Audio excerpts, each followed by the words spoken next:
તારીખ 30/8/2024 શુક્રવાર પાંજરાપોળ ગૌશાળા ટ્રસ્ટી મંત્રી દિલીપભાઈ પરીખ આજે 800 થી અધિક ગાયો માતાનો એક જ અવાજ હોય છે કે અમને બચાવો, અમને બચાવો, અમને બચાવો, અને પાંજરાપોળને મદદ કરી અને પુણ્યનું ભાથું મેળવો. તો એ અવાજ આપણને સુધી સંભળાય છે પણ આપણે સમજી શકતા નથી. એટલે અવાજ એ પરમાત્માને કહે છે અને પરમાત્મા દાતા પરિવારને સંકેત આપે છે. એવો આજે પરમાત્માએ સંકેત મુંબઈ તરફ મોકલ્યો છે. તો આજે અમારા સ્નેહી જીવદયા પ્રેમી એવા વૈષ્ણવ અજયભાઈ નરસાણા મુંબઈ વાળા તરફથી એટલે નરોત્તમદાસ હરજીવનદાસ વાળા તરફથી 51,000 રૂપિયાનું અનુદાન મળેલ છે. આજ અજયભાઈએ મંદબુદ્ધિ છાત્રાલયમાં અને ટ્રેનિંગ સ્કૂલમાં પણ 1 લાખનું અનુદાન આપેલ છે. એવી જ રીતે હિતેશભાઈની નેતા એચયુએફવાળા દહીસરવાળા તરફથી 25,000નું અનુદાન આવેલ છે. હિતેશભાઈના ઘણી વખત પૈસા આ રીતે આવે છે. એવી જ રીતે અમારે હરિઓમ વેજીટેબલ ટ્રસ્ટ તરફથી લગભગ 80 મણ જેટલું શાકભાજી અત્રે આજે આવેલ છે. હરિઓમ વેજીટેબલ ચંદ્રેશભાઈ પોપટના પરિવાર તરફથી અવારનવાર શાકભાજીના ભાવમાં જ્યારે અફરાતફરી હોય, ઓછું હોય ત્યારે એના સ્વખર્ચે આપણને અહીંયા શાકભાજી અનુદાન દાનમાં મોકલે છે. એવી જ રીતે અમારા જીઓ રોટી ઘર તરફથી પર્યુષણ નિમિત્તે 4,000 રૂપિયાનું અનુદાન આપેલ છે.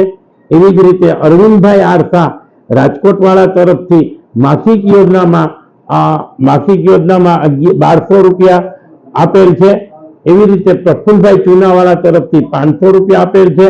500 રૂપિયા ચેરિંજે અરમાન હર્ષાબેન જામનગર વાળા તરફથી આવેલ છે. 500 રૂપિયા ગણેશ સોસાયટી ગોપી મંડળ સત્સંગ મંડળ તરફથી દર 11ની રકમમાં અત્રે આવેલ છે. 1,100 રૂપિયા સ્વર્ગસ્થ મંજુલાબેન વિલાસગીરી ગોસાઈ હસ્તે ડોક્ટર પિયુષભાઈ તરફથી અત્રે 1,100 રૂપિયાનું અનુદાન મળેલ છે. એટલે જે રીતે અનુદાન મળ્યું છે એમને હું બધા જ પરિવારને નતમસ્તકે વંદન કરું છું. અને ખાસ તો અજયભાઈના પરિવારને, હિતેશભાઈના પરિવારને પુનઃ વંદન કરું છું. અજયભાઈ આ અગાઉ પણ આપણને સારી એવી રકમ મોકલી હતી. તો એમને એમના પરિવારને ગૌ માતાના બધાના જ દાતા પરિવારના ઉપર ગૌ માતાના આશીષ રહે, ઠાકોરજીની કૃપા રહે, એના કર્ણરૂપી હાથ સદાય લંબાવતા રહે એવી મંગલ દિવસે હું અભ્યર્થના કરું છું. કારણ કે ઠાકોરજીનો સંદેશ છે અને ઠાકોરજીનો સંદેશ એને ઉપાડી લીધો છે. એટલા માટે એને ઠાકોરજીની પણ પૂર્ણ કૃપા રહેશે. જીઓ રોટી ઘરવાળા તરફથી પર્યુષણ નિમિત્તે 4,000 રૂપિયા આવ્યા છે. અવારનવાર તેમના પણ આ પાંજરાપોળ ગૌશાળામાં મોટું અનુદાન આવેલ છે.